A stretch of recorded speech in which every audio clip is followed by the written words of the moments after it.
We will discuss today the opportunistic fungal infection.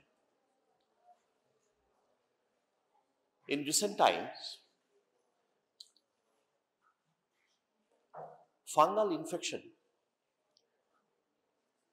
is rising very rapidly, not only in India, but this is practically a worldwide trend. Although only from the pharmacological data or drug surveillance, we can only get the evidences in favor, considering the increased sale of antifungal drugs. But no such data are preserved meticulously in India. Not only in the tertiary care hospitals, but also in our community. Almost about an epidemic, why not pandemic, is going on regarding the superficial fungal infection. So, after the advent of HIV, the entire scenario of the microbiology has changed. Emergence of commensals as pathogen, isn't it really challenging? Those organisms which were commensals before 1984, now they are pathogen. So it is very difficult to identify for a clinician that when and why and how a commensal organism turned into a pathogen, and as well as the treatment of that particular commensal is really now challenging for us. HIV, almost more than 30 million people are living with HIV now in India. Almost about 80 million people, they are suffering from diabetic mellitus. Renal transplant and transplant of all form is increasing, including bone marrow transplant. Round-the-counter drug selling is another criminal offense. They are prescribing drug randomly without any prescription of a clinician. Coakari. They are prescribing everything. So, how to cope up with this changed scenario is a part of training now. At present, our clinicians, you have to train yourself in such a manner that you will be able to identify the commensals and pathogens, but commensals when they are producing disease and how to prevent that.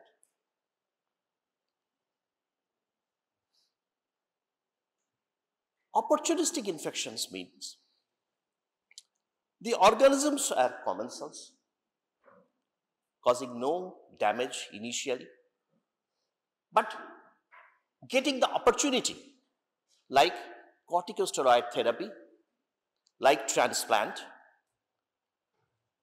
HIV-associated disease. Whenever our immune system alters, they are taking the upper hand. Now,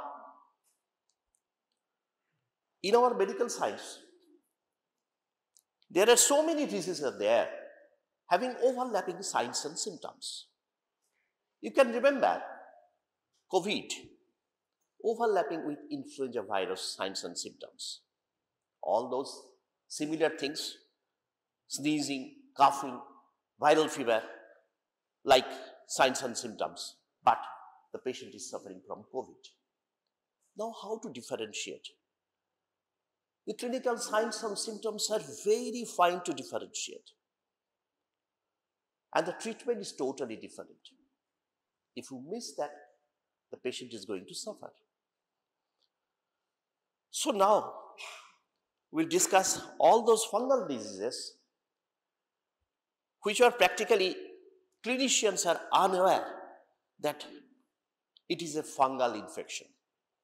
In case of sepsis, have you ever thought that fungemia can occur? We always think about bacteria. This is sepsis by one of the important causative agents of sepsis, bacterial origin. But it may be fungemia. So let us discuss the different type of opportunistic fungus. Fungus নিয়ে বলবার আগে একটু বাংলায় বলি, তোমাদের সুবিধা হবে। Fungus নিয়ে পড়বার আগে এই আজকে যে চার্টটা দিচ্ছি, এই চার্টটা হাতের কাছে নিয়ে পড়াশোনা করবে। কারণ ফাঙ্গাস পড়তে গিয়ে না এতগুলো নতুন টার্মিনোলজি আসে যে আর পড়তে ইচ্ছে হয় না, মনে হয় দূর, এই সাবজেক্ট আমার ভালো লাগছে না। কিন্তু দিস ইজ রিয়েলি ইন্টারেস্টিং যদি এই চার্টটা তোমার কাছে থাকে। এসো দেখি কি আছে এখানে। ইস্ট কাকে বলে? এই প্রশ্ন সহজেই পরীক্ষায় করে। আমরা বলতে পারি না হোয়াট ইজ ইস্ট, বলাটা খুব ডিফিকাল্ট। কিছুই না, round to oval unicellular fungi reproduce by budding. একটা রাউন্ড আর ওভাল ফাঙ্গাস যেটা বাড করে, একটা অর্বুদের মতো তৈরি হয়, সেটাকে বলে ইস্ট। এটা হচ্ছে ট্রু ইস্ট, সত্যিকারের ইস্ট। তার এক্সাম্পল কি? ক্রিপ্টোকক্কাস নিওফরমান্স। পরীক্ষার হলে পুরো কথাটা বললে আমরা খুব খুশি হব। নেম ওয়ান ফাঙ্গাস বলতে গিয়ে আমরা বললাম হোয়াট ইজ ইস্ট, তারপরেই প্রশ্নটা এলো what is east.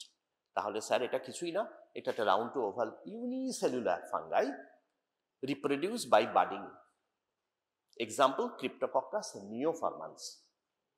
East like fungus, পুরোপুরি ইস্টের মতো নয়, yeast like. These yeasts grow partly as yeast and partly as chains of elongated budding cells joined end to end forming pseudohypha. একটা east, একটা bud হয়েছে, তার উপর আরেকটা বাড, তার উপর আরেকটা বাড, তার উপর আরেকটা বাড, pseudohypha। সিম্পল, কিছু মনে রাখার ব্যাপার নেই, ভাববার ব্যাপার নেই। তাহলে yeast like fungus, this is grow partly as yeast, ইস্টের মতো হলো, কিন্তু তার সঙ্গে সঙ্গে partly as chains of elongated budding cells. Budding cells আর elongated, joint end to end, একটার সঙ্গে একটা। তাহলে একটার সঙ্গে একটা জয়েন্ট করলে মাঝখানে একটা কি হচ্ছে? একটা কনস্ট্রিকশন হচ্ছে না? হচ্ছে তো। Budding cells joint end to end forming pseudohyphae বা হাইফে। এক্সাম্পল হচ্ছে Candida species, sir Candida albicans. Mould, they grow as branching filaments called hyphae, septate or aseptate. হাইফেটা কেমন? হাইফেটা হচ্ছে একটা ইলংগেশন, একটা ব্রাঞ্চিং ফিলামেন্টস এর মতো হবে, একটা ফিলামেন্টস এর মতো হবে।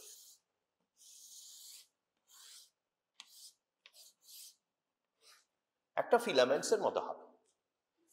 They grow as branching filaments, এরকম ব্রাঞ্চিং ফিলামেন্টস এর মতো হয়, কল্ড হাইফে। এটা সেপ্টেড হতে পারে, আবার নাও হতে পারে।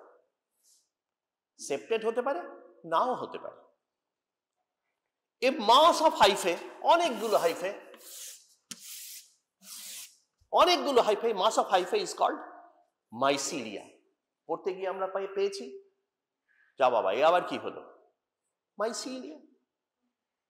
ইট মে বি এরিয়াল, একটা গ্রোথ হয়েছে মিডিয়ার মধ্যে, এটা মিডিয়ার মধ্যে আমরা গ্রোথটা করেছি, একটা গ্রোথ হলো যেটা উপরের দিকে উঠে এলো, এরিয়াল। আবার ফাঙ্গাসে কি হয়? মিডিয়ার মধ্যেও গ্রোথ হতে পারে, মিডিয়ার নিচেও গ্রোথ হতে পারে, তাকে আমরা বললাম ভেজিটেটিভ। পরিষ্কার? বেশ। Dimorphic fungus, it exist in east in host tissue. Host টিস্যুর মধ্যে, শরীরের মধ্যে ইস্ট ফর্ম রয়েছে, ছোট ছোট গোল ইস্ট ফর্ম রয়েছে। In the culture 37 degree centigrade, culture যখন করছি তখন এই কালচারের মধ্যেও ওই ইস্টের গ্রোথ। তাহলে এটা কি বলছে? It exist at yeast in host tissue and in the culture at 37 degree centigrade as mycelial hyphae forms in the soil. এই ফর্মটা কোথায় রয়েছে? সয়েলে। অ্যান্ড 25 ডিগ্রি সেন্টিগ্রেড, বাইরে টেম্পারেচার একটু কম বডির থেকে, 37-এর থেকে কম, তাহলে 25 ডিগ্রিতে রয়েছে। এনভায়রনমেন্টাল টেম্পারেচার এটা রয়েছে। ডাইমরফিক ফাঙ্গাসের এক্সাম্পল, এটা পরীক্ষায় আসে। একই ফাঙ্গাস দুটো ফর্মে প্রেজেন্ট করতে পারে, এনভায়রনমেন্টে একরকম, আবার বডিতে একরকম। বডিতে যখন হলো তখন ইস্ট হলো, আবার বাইরে যখন এনভায়রনমেন্টে গেল তখন মাইসেলিয়াল ফর্ম হলো। পরিষ্কার? তাহলে সেটা আমরা বললাম ডাইমরফিক।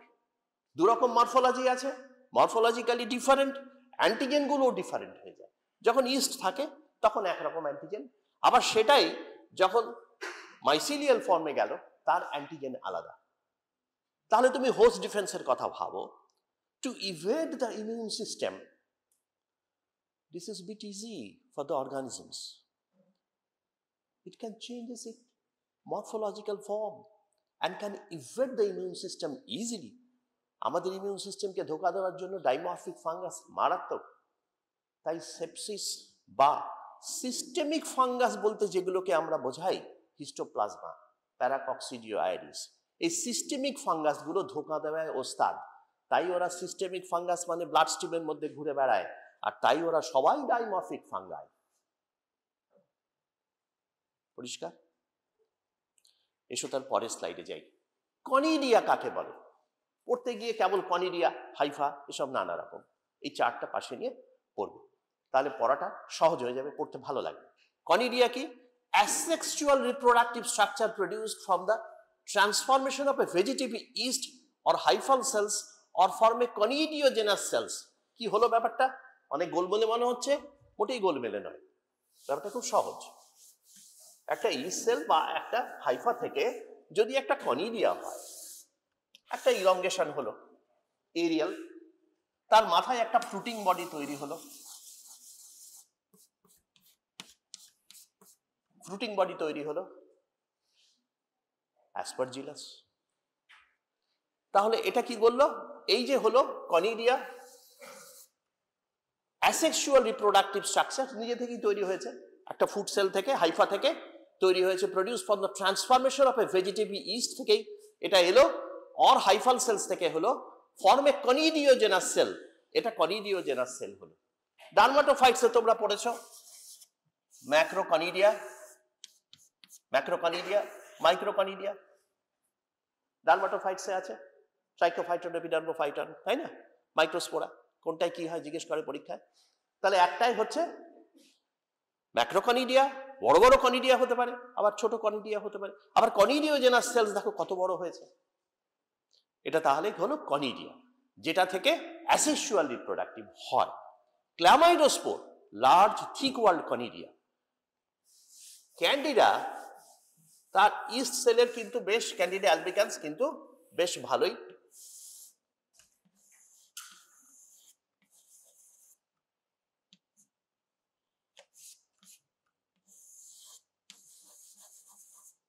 ক্যান্ডিডা অ্যালবিকান্স ক্ল্যামাইডোস্পোর তৈরি করতে পারে, লার্জ থিক ওয়াল কনিডিয়া। ওই একই কনিডিয়া যদি লার্জ থিক ওয়াল হয় তাকে আমরা বলি কি? ক্ল্যামাইডোস্পোর।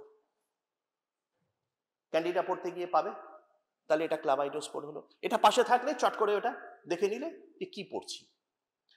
Spore, a specialised vegetative structure with enhanced resistant to adverse condition. Bacteria spore পড়েছো? Dormant, resistant and resting form of bacteria হচ্ছে ব্যাকটেরিয়াল স্পোর। এও তাই, শুধু তার সঙ্গে যোগ হয়ে গেল কি? যোগ হয়ে গেল এটা একটা, দেখো ভালো করে পড়ো, adverse conditions which also promote dispersion.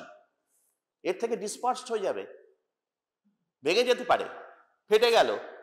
Maybe asexual, sporangium, or sexual zygospore. Sporangium এটাই যেটা হলো, এখান থেকে গিয়ে স্পোরাঞ্জিয়াম তৈরি হলো। আবার জাইগোস্পোর যখন তৈরি হয় সেক্সুয়াল প্রসিডিওর, জাইগোমাইকোসিস করে, সেক্সুয়াল মিটিং হলো, এখন আবার মিওসিস দিয়ে ভেঙে টেঙে যাবে। তাহলে এই স্পোরটা কিন্তু দুটো ফর্ম থেকেই আসতে পারে, একটা অ্যাসেক্সুয়ালও আসতে পারে, সেক্সুয়ালও আসতে পারে। মূলত সব এক, resting resistant dormant form of fungus, কিন্তু এটা ডিসপারশনে হেল্প করে এবং অ্যাসেক্সুয়ালও হতে পারে, সেক্সুয়ালও হতে পারে। ব্যাস, নম্বর কাটবার জায়গা নেই কিন্তু স্পোরের ডেফিনিশনে, সবটাই তুমি বলে দিয়েছো। তাহলে এবার চলো ফাঙ্গাস শুরু করি। এত সব জটিল অঙ্ক এটা তোমার টেবিলের পাশে থাকা চাই, তাহলে তোমার কিন্তু পড়তে আর কোনো অসুবিধা হলো না। এবার একটু চলো দেখে নিই হাইফা আর সিডো হাইফার পার্থক্য আমরা অলরেডি পড়েছি।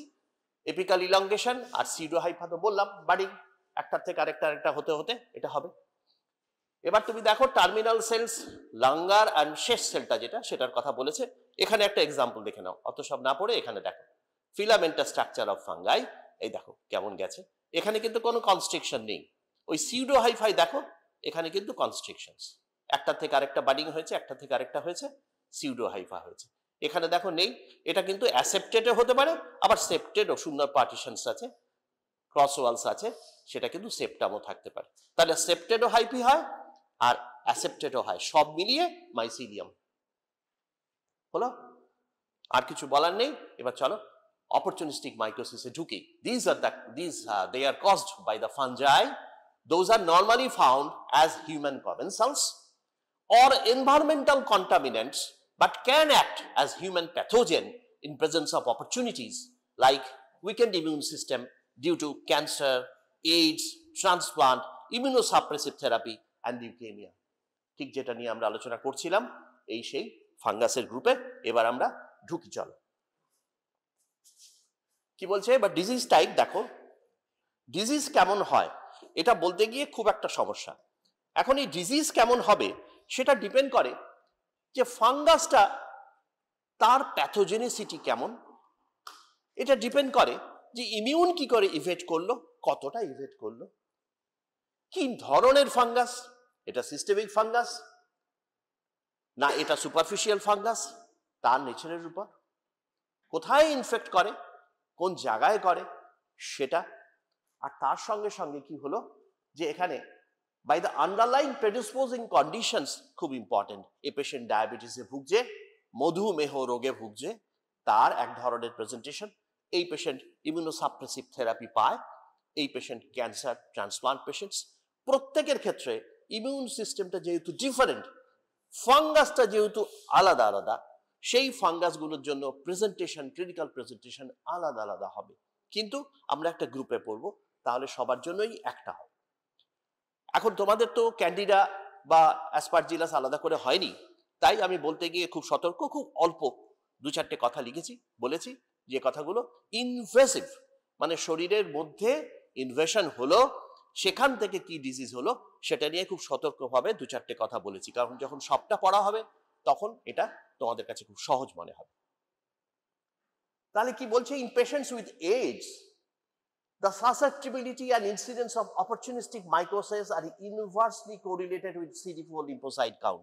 এটা তোমরা ভালোই জানো যে CD4 lymphocyte count যখন কমে যাবে তখন manifestations of different fungal disease আসবে। CD4 count কমে যায় যখন 50 এর নিচে চলে আসে, তখন কিন্তু অপরচুনিস্টিক ফাঙ্গাসগুলো খুব কার্যকরী ভূমিকা নেয়। ইন্ডোজেনাস যেগুলো রয়েছে কমেন্সালস, নর্মাল মাইক্রোবিয়াল ফ্লোরা, তারাই প্যাথোজেন হয়ে দাঁড়ালো। ইমিউনিটি যেই তোমার কমে গেল, তাদেরকে আমরা ঠেকাতে পারলাম না। এক্সোজেনাস, বাইরের ওয়াটার, সয়েল আর এয়ার থেকে এলো, অ্যাসপারজিলাস বাইরের ওয়াটার, সয়েল থেকে এলো। আর এন্ডোজেনাস ক্যান্ডিডা, ক্যান্ডিডা আমাদের শরীরের নর্মাল ফ্লোরা, ক্যান্ডিডা কিন্তু প্যাথোজেনিক হয়ে দাঁড়াতে পারে। পরের স্লাইডে এসেও কি কি অপরচুনিস্টিক মাইকোসিস আছে, এটা একটা প্রশ্ন। আমাদের প্রথম তিনটে খুব ইম্পর্টেন্ট, ক্যান্ডিডা, ক্রিপ্টোকক্কাস, প্রথম তিনটে নয়, ক্যান্ডিডা, অ্যাসপারজিলাস আর জাইগোমাইসিটিস, এই তিনটে খুব ইম্পর্টেন্ট। এই অপরচুনিস্টিক ফাঙ্গাস বললে এই তিনটের নাম মিস করলে হবে না, ক্যান্ডিডা, অ্যাসপারজিলাস, জাইগোমাইসিটিস। এছাড়া ক্রিপ্টোকক্কাস, পেনিসিলিয়াম, নিউমোসিস্টিস ক্যারিনি বা নিউমোসিস্টিস জেরোভিসি একটা HIV defining disease. The morphology of Candida in culture, oval budding yeast to pseudohypha. আমরা জানি ক্যান্ডিডার এগুলো সব নানা রকম ফর্মের ভ্যারিয়েশনস আছে। Unlike other species of Candida, Candida albicans is dimorphic. Candida albicans is dimorphic. তার মানে দু-তিন রকমের ও দু রকমের তো হবেই তার প্রেজেন্টেশন আছে। এখানে দেখো কিরকম কি হচ্ছে, Candida albicans is dimorphic by producing true hypha also. A true hypha produce করে, যদিও ইস্ট লাইক ফাঙ্গাসের ট্রু হাইফা প্রডিউস করার কথা নয়, ক্রিপ্টোকক্কাসের করার কথা, তাই তো? কিন্তু Candida albicans true hypha produce করতে পারে, সিউডো হাইফা তো ক্লাসিক্যালি করে, তাহলে এই দুটো ছাড়াও ও ক্ল্যামাইডোস্পোর তৈরি করতে পারে। এই সবকটা ফর্মের জন্য মরফোলজিক্যাল ভ্যারিয়েশনের জন্য অ্যান্টিজেন ডিফারেন্ট হবে। অ্যান্টিজেন ডিফারেন্ট হলে বডির ইমিউন সিস্টেম তার সঙ্গে কোপ আপ করতে গিয়ে ভীষণ একটা ঝামেলায় পড়ে যাবে।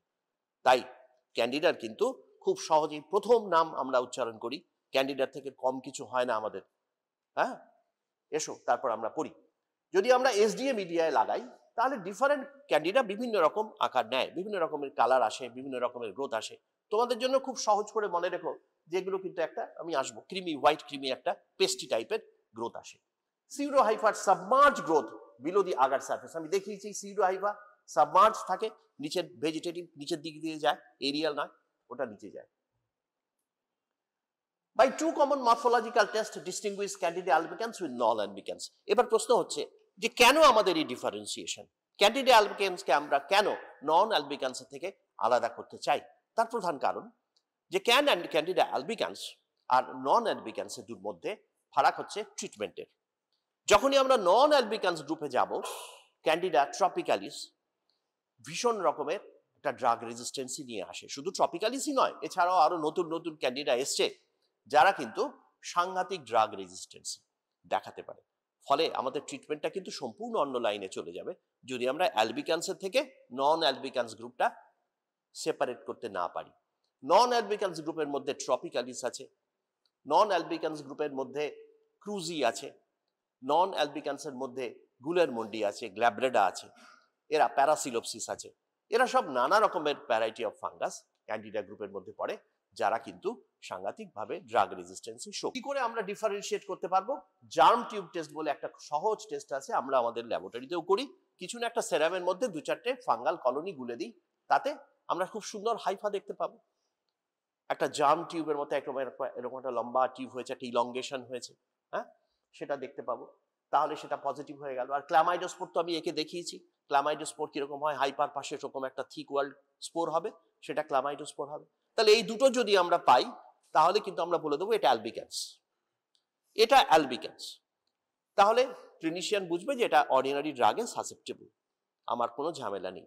কিন্তু যদি তা না হয় তাহলে কিন্তু আমরা বলে দেবো নন অ্যালবিকান্স গ্রুপ বললেও চলবে। যদি আমরা আইডেন্টিফাই করতে না পারি, অনেক সময় ভেরি ডিফিকাল্ট আমাদের ল্যাবরেটরিগুলোতে, because fungal labs are very rare. Fungal labs কিন্তু আমাদের কলকাতাতেও খুব কম আছে যারা ফাঙ্গাস নিয়ে অনেক কাজ করতে পারে, এবং সারা ভারতবর্ষেই খুব কম ল্যাবরেটরি আছে। ফলে আমাদের কোনো ডেটাও তৈরি হয়নি, ডেটা ব্যাক নেই ফাঙ্গাসের এগেনস্টে। অ্যান্টি ফাঙ্গাল সাসেপ্টিবিলিটি কেউ করতেই পারে না। অ্যান্টি ফাঙ্গাল সাসেপ্টিবিলিটি যদি বা ইস্ট সেলের উপর করা যায়, মোল্ডের উপর করা রিয়েলি চ্যালেঞ্জিং, এবং সেটা খুব কম জায়গাতেই হয়। কিন্তু এটা যদি হতো তাহলে ট্রিটমেন্টও ভালো হতো, একটা ডেটা ব্যাংক আমাদের তৈরি হতো অ্যান্টি ফাঙ্গাল নিয়ে। এক্সেপশন ফাঙ্গাসের এই স্পোরগুলো নিয়ে ক্যান্ডিডা গ্ল্যাব্রাডা, এটা ইট প্রডিউস অনলি ইস্ট, সিউডোফর্ম হাইফাল ফর্মের নেই। ক্যান্ডিডা স্পিসিসের মধ্যে একটাই এক্সেপশন আছে, গ্ল্যাব্রাডা। অনেক রকমের ম্যানিফেস্টেশন হতে পারে, তার মধ্যে কিউটিনিয়াস এন্ড মিউকোজাল ক্যান্ডিডিয়াসিস, তার মধ্যে ওরাল থ্রাশ বাচ্চাদের হয়, ইমিউনো কম্প্রোমাইজ পেশেন্টস। ভালভোভ্যাজাইনাইটিস খুব কমন আমাদের মেয়েদের মায়েদের। অনাইকোমাইকোসিস নখে হচ্ছে। কিউটেনিয়াস ক্যান্ডিডিয়াসিস তো শরীরের যে কোনো জায়গায় হয়। সিস্টেমিক ক্যান্ডিডিয়াসিস মানে ক্যান্ডিডেমিয়া ক্যান বি কজড বাই ইনডিউলিং ক্যাথেটার্স, যাদের ক্যাথেটার রয়েছে শরীরে, সেখান থেকে স্পেসিমেন নিয়ে আমরা যদি দেখি তাহলে কিন্তু আমরা পেতে পারি। Surgery, aspiration and damage to the skin or GI ট্র্যাক্টের থেকে কোনো একটা ইনজুরি ব্রিচ যদি হয় তাহলে সেখানে কিন্তু অপরচুনিস্টিক ফাঙ্গাস সুবিধা পেয়ে যাবে, সে কিন্তু সেখান দিয়ে সিস্টেমে ঢুকে পড়বে। তাহলে any breach on skin practically সেখানে কিন্তু একটা ফাঙ্গাল ইনফেকশন ইনভাইট করে। ইসোফেজিয়াল ক্যান্ডিডিয়াসিস, এটা ইনভাসিভ ক্যান্ডিডিয়াসিসের মধ্যে পড়ে, এবং এই the most common non albicans candida species হলো গ্ল্যাব্রেডা প্যারাসিলোপসিস, parasilosis, and tropicalis and cruzi, often isolated in oral and systemic candidiasis. এই দেখো ছবি, pseudomembranous candidiasis জীবের উপর হয় অনেক সময়, পেশেন্টরা আসে দেখান এরকম। এটা যদি তুমি ছুলে ফেলো সঙ্গে সঙ্গে একটা ইরোডেড সারফেস বেরোবে, ব্লাড বেরোবে সেখান থেকে। এরিথিমেটাস ক্যান্ডিডিয়াসিস দেখো পিছন দিকটা কি অবস্থা টাঙে, এই যে এইগুলো সব ক্যান্ডিডিয়াসিস হয়েছে, হোয়াইটিশ, এখানেও দেখতে পাচ্ছ এই যে হয়েছে জীবের পেছন দিকটায়।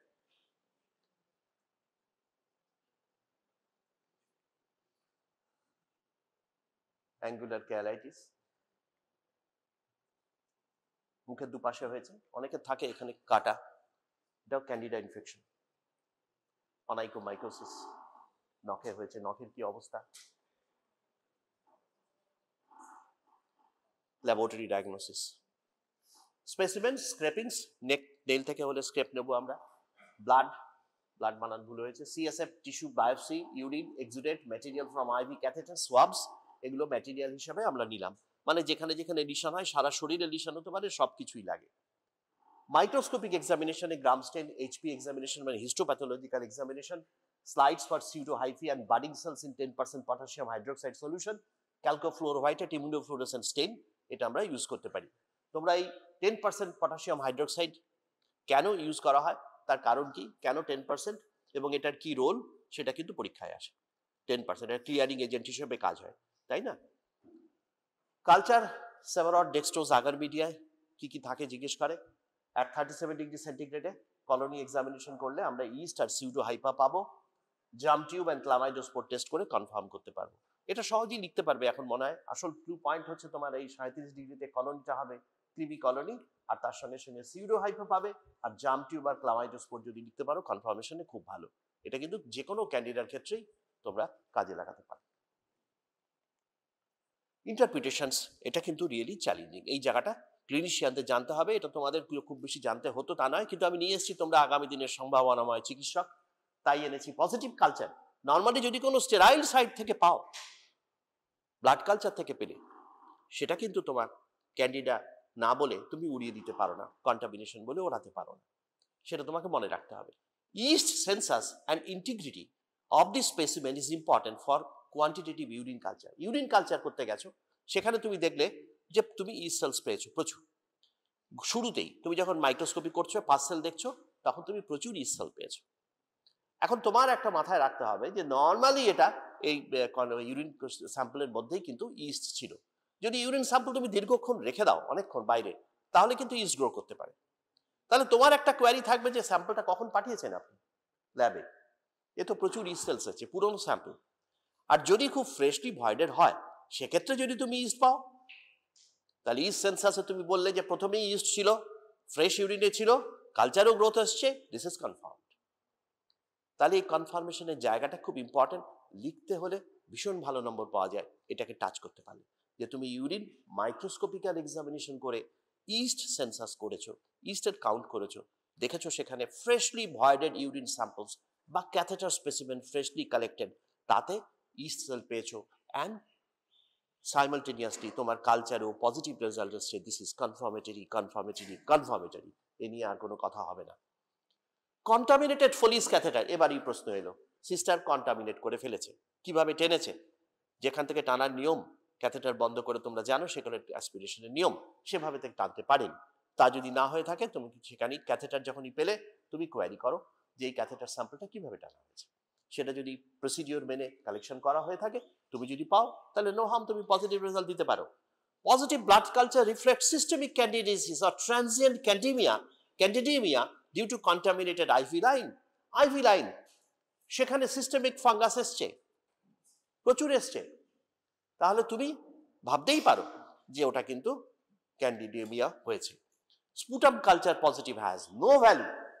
স্পুটামে ক্যান্ডিডিয়া পেয়েছো, কোনো দাম নেই।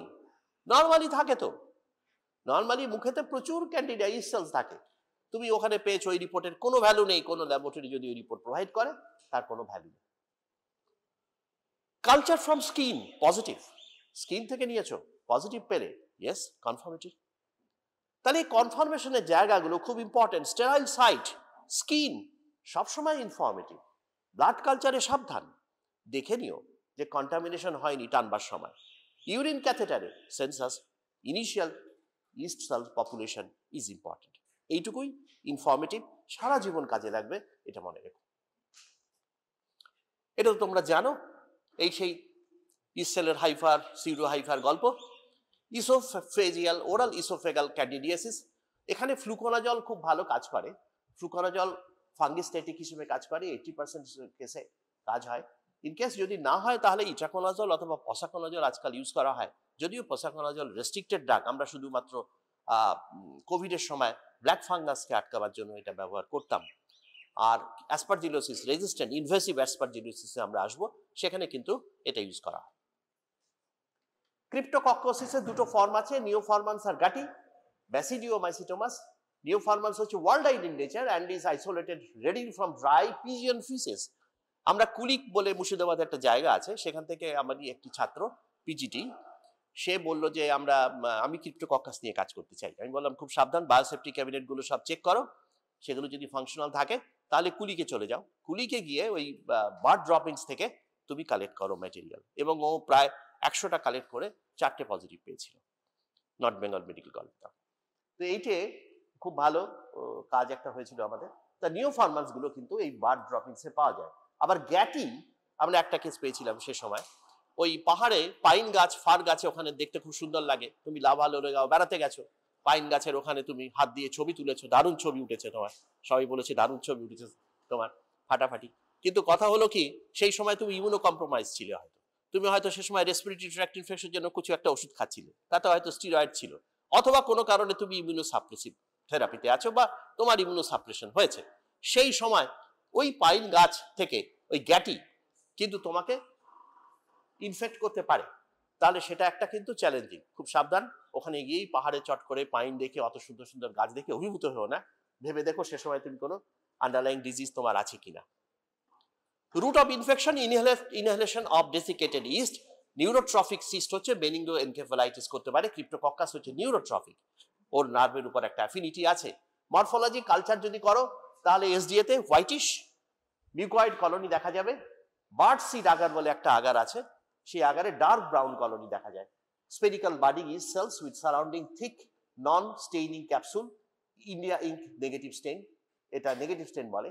এখানে দেখো এই যে চারপাশে তুমি সিএসএফ নিলে, মেনিনজাইটিস হয়েছে মনে করছো, তোমার সন্দেহ, পেশেন্ট একটা হিস্ট্রি দিল যে আমি হিলি এরিয়ায় গেছিলাম বা ইমিউনো কম্প্রোমাইজ পেশেন্ট, তুমি তার সিএসএফ নিয়ে সঙ্গে সঙ্গে টেস্ট করতে হবে। তাহলে কিন্তু তুমি একটা ইন্ডিয়া ইঙ্ক বা নেগেটিভ স্টেন যদি ইউজ করো তাহলে চারপাশে কোনো স্টেন পাবে না, এখানে একটা শুধু তুমি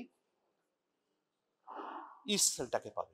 আমার কাছে একটা স্লাইড আছে, অবসর সময়ে আমি আগামী সপ্তাহে এনে তোমাদের দেখাবো একটা ক্রিপ্টোকক্কাসের স্লাইড। যারা যারা ইন্টারেস্টেড এসো, আমি দেখাবো স্লাইড ইন্ডিয়া ইঙ্কে।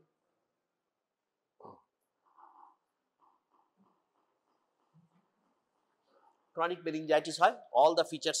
এই ক্রনিক মেনিনজাইটিস কথাটা মাথায় রেখো, একটু অদ্ভুত লাগছে না? ক্রনিক মেনিনজাইটিস, মেনিনজাইটিস সবসময় মনে হয় একটা অ্যাকিউটে অনসেট হবে, পেশেন্ট সঙ্গে সঙ্গে মারা যেতে পারে, আমাকে তাড়াতাড়ি কিছু অ্যান্টিবায়োটিক্স এটা ওটা দিতে হবে। কিন্তু এখানে লক্ষ্য রেখো যে ফাঙ্গাল ইনফেকশন, তার ম্যানিফেস্টেশন, তার প্রসিডিওর, তার ইনভেশন একদিনে হয় না, অনেক সময় লাগে। তাই এটা কিন্তু একটা ক্রনিক মেনিনজাইটিসের একটা ডিজিজ, ক্রিপ্টোকক্কোসিস। ল্যাব ডায়াগনোসিসের মধ্যে তুমি পাচ্ছ সিএসএফ এক্সুডেট, এগুলো নিলে সেন্ট্রিফিউজ করো, সেন্ট্রিফিউজ করলে ইন্ডিয়াই করলেই তোমার ডায়াগনোসিস হয়ে যাবে।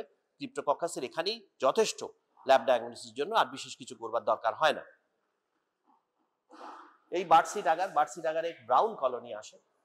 আর ক্রিপ্টোর একটা ল্যাটেক্স টেস্ট আছে, তাকে ক্রিপ্টো ল্যাটেক্স টেস্ট বলে, সেটাও খুব চট করে আইডেন্টিফাই করা যায়। অ্যাম্ফোটেরিসিন বি আর ফ্লুসাইটোসিন একসঙ্গে কম্বাইন থেরাপি করলে রেসপন্স ভালো হয়। অ্যাসপারজিলাস সারা পৃথিবীতে ছড়িয়ে রয়েছে, নানা রকম ফর্মের অ্যাসপারজিলাস হয়। অ্যাসপারজিলাস ফিউমিগেটাস, ফ্ল্যাভাস, নাইগার, টেরিয়াস। তা আমরা খুব কমনলি ফিউমিগেটাসকে দেখি। অ্যাসপারজিলাসের ক্ষেত্রে কিন্তু মরফোলজি ওই সেপ্টেড হায়ালিন হাইফি। কি হলো, এরপরে ক্লাস আছে? আছে, ঠিক আছে, আমি 5-10 মিনিটের মধ্যে শেষ করছি, সময় আছে 10টা মিনিট। কিছু করার নেই, অপরচুনিস্টিক মাইকোসিস অনেক বড়, আমি খুব ছোট করে এনেছি। তো এখানে সেপ্টেড হায়ালিন হাইফি, এখানে দেখো সেপ্টেড হয়েছে হাইফিটা। 10টা মিনিট দাও, তারপরে কথা বলো।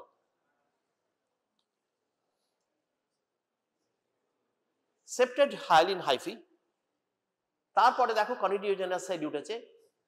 এই যে দেখো, এটা ভেসিকলস বলে এটাকে। এই ভেসিকলস এর উপরে যেটা, সেটাকে মেটুলি বলে। এই মেটুলির উপর আবার আরেকটা লেয়ার আছে। এই মেটুলির উপর এই লেয়ারটাকে বলে ফাইলাইটস।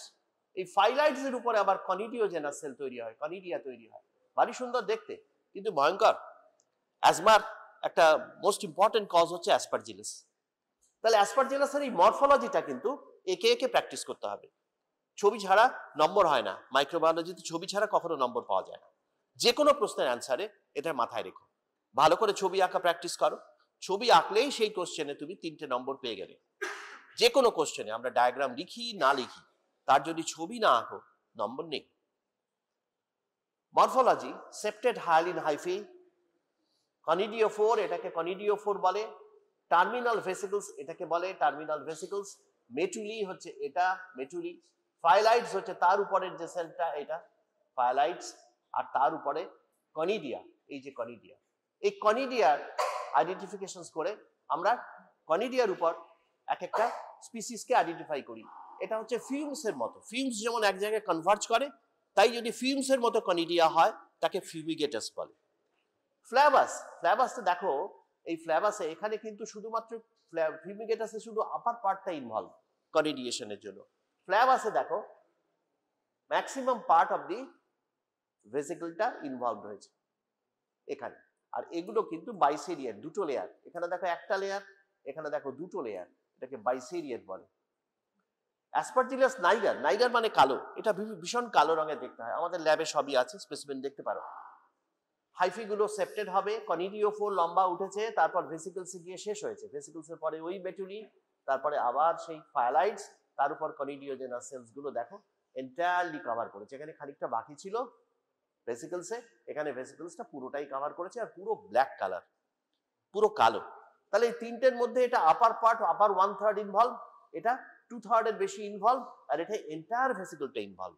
এই তিনটে ফারাক, তিনটের ক্ষেত্রেই সেপ্টেড হাইফি, তিনটের ক্ষেত্রেই কনিডিওফোর লং, তিনটের ক্ষেত্রেই ভেসিকলস আছে, মেটুলি আছে, ফাইলাইট আছে। একমাত্র ফ্ল্যাবাসের ক্ষেত্রে এটা বাইসেরিয়েট। এটা মাথায় রাখতে হবে। রেসপিরেটরি ট্র্যাক্ট ইনফেকশন হয়, এটা সবই হচ্ছে তোমার অ্যাজমার কজেটিভ এজেন্টস। ইনিশিয়ালি অ্যাটোপি যদি থাকে, একটা ফ্যামিলিয়াল প্রিডিসপোজিশন যদি থাকে, আইজি মেডিয়েটেড যেটা তোমরা পড়েছো, যদি থাকে, তাহলে সাবসিকুয়েন্ট এক্সপোজারে ইমিডিয়েট অ্যাজমাটিক অ্যাটাক হবে। যার আছে তার সঙ্গে সঙ্গে অ্যাটাক হবে অ্যাসপারজিলাস স্পোর। যেই পপুলেশনে অ্যাসপারজিলাস আছে, তুমি যদি ইনহেল করো ডাস্ট, তাহলে হবে। ইমিউনোকম্পিটেন্ট পেশেন্টের মধ্যে রেসপিরেটরি ট্র্যাক্টে হাইফাগুলো যাবে, ব্রঙ্কিয়াল ট্রিতে একটা কোলোনাইজ করবে। কোলোনাইজ করার পর সেখানে রেজাল্টিং ইন এবিপিএ হবে, অ্যালার্জিক ব্রঙ্কোপালমোনারি অ্যাসপারজিলোসিস। ইনফিল্ট্রেশন দেখা যাবে চেস্ট এক্সরে, ইওসিনোফিলিয়া আমরা দেখবো, টাইপ 1 টাইপ 3 হাইপার সেন্সিটিভিটি আর্থ্রাস ফেনোমেননের মতো হয়, আর সেরাম প্রেসিপিটিন ব্লাডে পাওয়া যায়। অ্যাসপারজিলোমা হচ্ছে এক্সট্রা পালমোনারি কোলোনাইজেশন। টিউবারকুলোসিস হওয়ার পর যে ক্যাভিটিগুলো পড়ে থাকে, তার মধ্যে ফাঙ্গাল বল হয়, ছোট ছোট ক্যাভিটির মধ্যে ফাঙ্গাল বল তৈরি হয়। আর ইনভেসিভ অ্যাকচুয়ালি অ্যাসপারজিলোসিস আমাদের আলোচনায় আসছে। এটা জার্মিনেশন বা invasive disease in acute pneumonia. প্রথমে অ্যাকিউট নিউমোনিয়া নিয়ে প্রেজেন্ট করে পেশেন্ট, তারপরে উইথ আর উইদাউট ডিসেমিনেশন সারা শরীরে ছড়িয়ে পড়তে পারে। Risk of transplant, lymphoma, steroid therapy, AIDS. CD4 count ওই 50-এর নিচে পার কিউবিক মিলিমিটার যদি চলে যায়, তাহলে সেক্ষেত্রে ইনভেসিভ অ্যাসপারজিলোসিস হওয়ার সম্ভাবনা প্রবল। অ্যাসপারজিলোসিস, অ্যাসপারজিলাস চলে গেল, রেসপিরেটরি ট্র্যাক্টে এলো, আইজি মেডিয়েটেড হলে তখন হতে পারে, তা না হলে কোলোনাইজ করতে পারে, তা না হলে যদি ইনভেসিভ পেশেন্টের হয় বা স্টেনটা যদি ওরকম হয়, অথবা পেশেন্টের ইমিউনিটি কম্প্রোমাইজ থাকে, তাহলে ব্লাড স্ট্রিমের মধ্যে চলে যেতে পারে, সারা শরীরেই এসে যেতে পারে, এক্সেসিভ মিউকাস হবে তখন। স্পুটাম, বল ফ্লুইড, লাং বায়োপসি, ব্লাড সবই নিতে পারো। কেউইচ প্রিপারেশন করলো, ক্যালকু ফ্লোর হোয়াইট করলে দেখতে পাবে। আর হিস্টোলজি যদি করো, তাহলে অ্যাকিউট অ্যাঙ্গেল ব্রাঞ্চিং দেখা যায়। হিস্টোপ্যাথোলজি টিস্যুর মধ্যে অ্যাকিউট অ্যাঙ্গেল ব্রাঞ্চিং দেখা যাবে। Different colour with white apron, কলোনিটা থাকবে সবুজ হয়, অনেক সময় হলদে হয়, ব্রাউন কালারের হয়, তার পাশে একটা হোয়াইট অ্যাপ্রন থাকে, সাদা একটা অ্যাপ্রন থাকে। চলো দেখি, এই দেখো অ্যাসপারজিলাস ফ্ল্যাভাস, চারপাশে একটা রঙের খেলা, ফুমিগেটাস, নাইগার, গ্লকাস, অ্যাসপারজিলাস টেরিয়াস, নিডুল্যান্স, বহু রকমের হয়। তার মধ্যে আমাদের দরকার ফ্ল্যাভাস, ফুমিগেটাস, নাইগার আর টেরিয়াস হলে তো খুবই ভালো। এই চারটে স্টেমের যদি ছবি আঁকতে পারো ভীষণ ভালো। ওটা মরফোলজিক্যাল ছবি আঁকতে হবে, এই ছবি নয়, কালচারের ছবি নয়। মিউকরমাইকোসিসের গল্প তো তোমরা শুনেছো, মিউকরমাইকোসিস কোভিডের সময় খুব উঠে এসেছিল, বারবার আমরা বলতাম। এর আবার চারটে স্পিসিস খুব ইম্পর্টেন্ট, রাইজোপাস, অ্যাবসিডিয়া, মিউকর, রাইজোমিউকর, কানিঙ্গেমেলা। এই দেখো ছবি কিরকম হয় মরফোলজিক্যালি। এটা হওয়ার যেটা হচ্ছে, এটা হচ্ছে স্পোরাঞ্জিয়াম বলে এটাকে, স্পোরাঞ্জিয়াম। অ্যান্ড স্পোরাঞ্জিয়ামের মধ্যে হয়েছে স্পোর, এই স্পোরটা ফেটে যাবে, ফটে গিয়ে ডিসেমিনেশন হবে। এটা কমনেস্ট রাইজোপাস। এই রাইজোপাস কেন নাম হয়েছে? রাইজয়েড আছে, একটা শিকড়ের মতো আছে, তাকে রাইজয়েড বলে। আর তার উপরে এটা, এই যে হাইফাটা, এই হাইফাটা হয় রিবনের মতো চওড়া, প্রায় 15 থেকে 20 মাইক্রোমিটার, এতটা চওড়া রিবনের মতো হয়। ক্লাসিক্যাল অফ জাইগোমাইকোসিস, অন্য কোনো স্পিসিসে দেখা যায় না, এই জাইগোমাইকোসিসে এটা দেখা যায়। এবং এখানে নন সেপ্টেড হাইফা থাকে, স্পেয়ার্সলি সেপ্টেডও বলতে পারো। তার সঙ্গে সঙ্গে স্পোরাঞ্জিওফোর উঠেছে, ওঠার পর এই স্পোরাঞ্জিয়ামে শেষ হলো, এটাকে কলুমেলা বলে, এই সাপোর্টটাকে কলুমেলা বলে, আর মধ্যে স্পোরাঞ্জিয়াম আর স্পোরগুলো বার্স্ট করে চলে যাচ্ছে। রাইজোপাস হচ্ছে মোস্ট কমন ইন ইন্ডিয়া। ইন্ডিয়ায় কোনটা বেশি পাওয়া যায়? উত্তর হচ্ছে স্যার রাইজোপাস। জাইগোমাইকোসিসের মধ্যে রাইজোপাস খুব কমনলি পাওয়া যায়। তাহলে রাইজয়েড আছে তাই রাইজোপাস। আর এই অ্যাবসিডিয়া স্পিসিসটা দেখো, এখানে কিন্তু এটা কিন্তু নোডাল, এটাকে বলে নোড। যে নোড থেকে এই স্পোরাঞ্জিওফোর উঠেছে তার ঠিক নিচেই রাইজয়েড। এখানে দেখো এই যে রাইজয়েডস গুলো ইন্টারনোডাল, এই দুটো নোডের মাঝখানে রাইজয়েডস রয়েছে, এটা হচ্ছে অ্যাবসিডিয়া। অ্যাবসিডিয়ার কি, এই নোডাল হবে না, ইন্টারনোডাল হবে রাইজয়েডস। আর মিউকরে রাইজয়েডস নেই। জাস্ট এই তিনটে তোমাদের জন্য যথেষ্ট, আর কিচ্ছু লিখতে হবে না। যদি শর্ট নোট আসে তোমাদের জন্য, এটা খুব কঠিন হয়ে যায়, আমরা পিজির জন্য ভাবি, কিন্তু যদি আসে। রাইনোসেরিব্রাল মিউকরমাইকোসিসের একটা কেস আমি আমার জীবনে দেখেছি। জার্মিনেশন অফ স্পোরাঞ্জিওফোর ন্যাজাল প্যাসেজে হয়, ইমিউনো কম্প্রোমাইজ পেশেন্টের খুব হয়, ডায়াবেটিক পেশেন্টদের মধ্যে দেখা যায়। Disease progress rapidly to eye and cranial bone, sinuses and brain, facial oedema, bloody nasal discharge, মারাত্মক রোগ। এই দেখো একটা ছবি, one sided facial swelling, headache, nasal and sinus congestion, black lesions on nasal bridge or upper inside of mouth that quickly become more severe, fever থাকে, খুব fatal.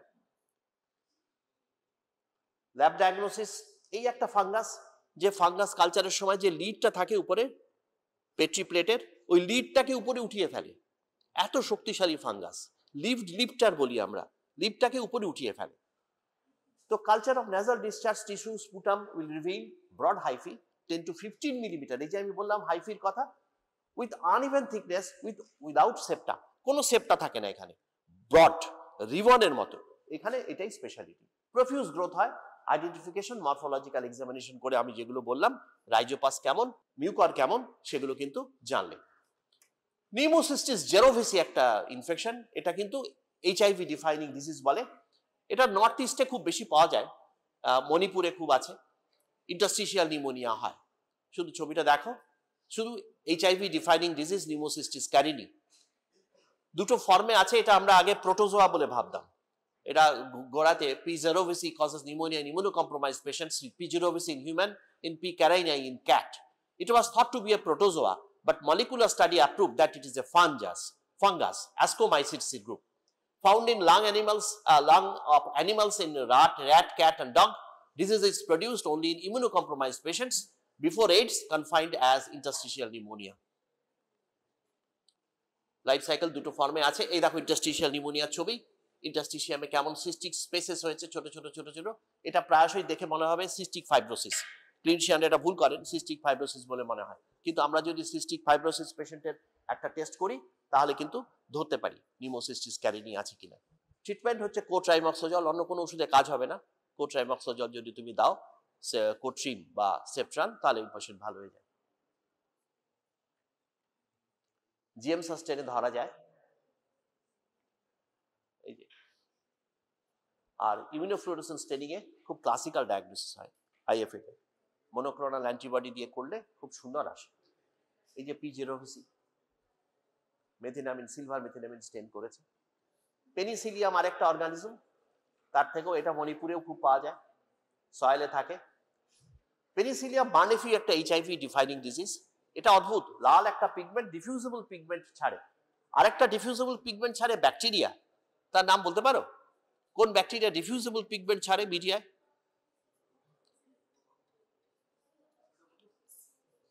Restricted pigment যেটা, Staphylococcus. Pigment restricted to the colony, Staphylococcus. আর pigment diffuses in the media, Pseudomonas. Very good, Pseudomonas. তাহলে এক্ষেত্রে কিন্তু একটা fungus আছে যার পিগমেন্ট ডিফিউজ করে। তাহলে ডিফিউজ করে এমন একটা অর্গানিজমের কথা বললে তুমি এটার নাম বলতে পারো পেনিসিলিয়াম মানেফি। এর নাম পেনিসিলিয়াম মানেফি। এটা কিন্তু ডাইমরফিক ফাঙ্গাস। 25 ডিগ্রি সেন্টিগ্রেডে marneffei grows as a mould with the following characteristics, colonies, granular এরকম হবে, কিন্তু এটা ডিফিউজ করবে মিডিয়ায়। Mostly AIDS defining disease. Skin lesions হচ্ছে papule, pustules and rash on face, and multi organ involvement হয়। Early signs are non specific, fever, cough and weight loss. এইখানে দেখো, এই যে এগুলো হয়েছে অনেকটা জাইগোমাইসিসের মতো দেখতে না, কিন্তু এটা মানুষের হাতের মতো, কঙ্কালের হাতের মতো। আর এখানে এই যে ওইখানে মেটুলি ছিল, এই মেটুলি টেটুলি নেই এখানে। তুমি দেখো এখানে যে স্পোরগুলো হয়েছে, এটা যে উঠেছে সাডেনলি এর থেকে উঠেছে। এখানে কিন্তু মনে হবে যেন এই যে এই জায়গাটা যেন চপটা কেটে দেওয়া হয়েছে। ভিসকাসটা মানে যেটা হয়েছে সেটা যেন এইখান থেকে যেন কেটে দেওয়া হয়েছে, ভেসিকলটা যেন কাটা, এরকম মনে হবে। এবং হাতের মতো, মানুষের হাতের মতো কনিডিয়া গুলো হবে। তাহলে কনিডিয়া গুলো এরকম হয়, এটাকে পেনিসিলিয়াম স্পিসিসের ক্যারেক্টারিস্টিক্স। আর এটা তো পেনিসিলিয়াম মানেফি, এটা তো মিডিয়াতে গ্রোথ দেখলেই বোঝা যাবে, লাল রঙের ডিফিউজেবল পিগমেন্ট।